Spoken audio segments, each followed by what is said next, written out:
బిస్మిల్లా ఔజుబిల్లాహి మినష్ షైతానిర్ రజీం బిస్మిల్లాహిర్ రహమానిర్ రహీం. ఖురాన్ మరియు హదీసులు మరియు శాస్త్రీయ పరంగా చీమ ఈ ప్రకృతిలోని ఒక జీవి అని, ఈ సృష్టిలో అది ఒక అద్భుతమని, ప్రతి అణువు ఈ సృష్టిలో ఉన్నది ఆ సృష్టికర్త యొక్క గొప్పతనాన్ని చాటి చెబుతూ ఉంటుందని, ఆ చీమ చిన్న ప్రాణి అయినప్పటికీ కూడా చీమల జీవన శైలి మనకి ఎన్నో పాఠాలను నేర్పిస్తాయని, అందుకే అవి ఎప్పుడు ఒక లైన్లో ఒక క్రమశిక్షణలో ఒక పద్ధతిలో బతకడాన్ని మనం గమనిస్తూ ఉంటాం. ఖురాన్లో 45వ అధ్యాయం 3వ వాక్యంలో అల్లాహ్ సుబ్హానహు వ తఆలా తెలియజేస్తూ ఉన్నారు, నిజంగా ఆకాశాలలో మరియు భూమిలో విశ్వసించే వారికి అనేక నిదర్శనాలు ఉన్నాయి అని. చీమలు భూమికి చాలా గొప్ప మేలు చేస్తాయి. అవేంటో ఈరోజు కొన్ని విషయాలు తెలుసుకుందాం.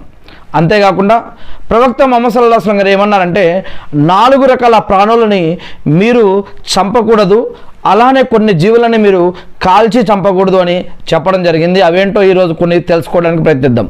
అంతేకాకుండా అల్లాహ్ సృష్టిలో ఏది కూడా వ్యర్థం కాదు అని ఖురాన్ చెబుతూ ఉన్నట్లుగా మనం ప్రకృతిని నిశిత దృష్టితోటి దీర్ఘ దృష్టితోటి గమనిస్తే ప్రతి చోట దేవుని యొక్క అద్భుతాలు కనిపిస్తాయని, ప్రతి జీవిలోనూ అనేక రకాల వాటిల్లో దేవుని యొక్క నైపుణ్యత మనకి కనిపిస్తూ ఉంటుందని ఖురాన్ తెలియజేస్తూ ఉంది.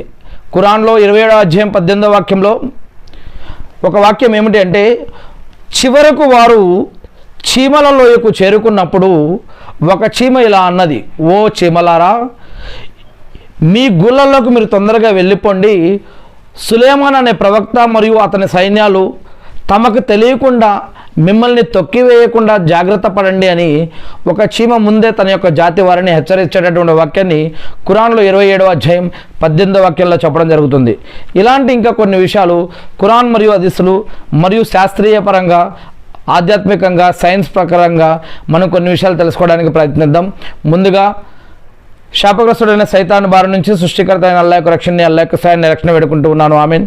అల్లాహ్ ప్రవక్త ముహమ్మద్ సల్లల్లాహు అలైహి వసల్లం గారి పైన శాంతి సౌఖ్యాలు కురిపించడం వల్ల ఆమీన్. ఖురాన్లో ప్రత్యేకంగా ఒక సూరాకి అంటే ఖురాన్లో మొత్తం 114 సూరాలు ఉన్నాయి, అంటే అధ్యాయాలు ఉన్నాయి. దీంట్లో ప్రత్యేకంగా ఒక సూరాకి సూరా అన్ నమ్ల్ అని పేరు పెట్టడం జరిగింది అరబ్బీలో. అంటే దీని యొక్క అర్థం చీమ, అంటే చీమల యొక్క గాథ అనే పేరుతో ఈ యొక్క అధ్యాయానికి ఆ పేరు పెట్టడం జరిగింది. ఈ చిన్న ప్రాణి దాని యొక్క ప్రాముఖ్యతను మరి ఈ యొక్క సూరాకి ఆ పేరు పెట్టడం వల్ల మనకు అర్థమవుతుంది. చీమలు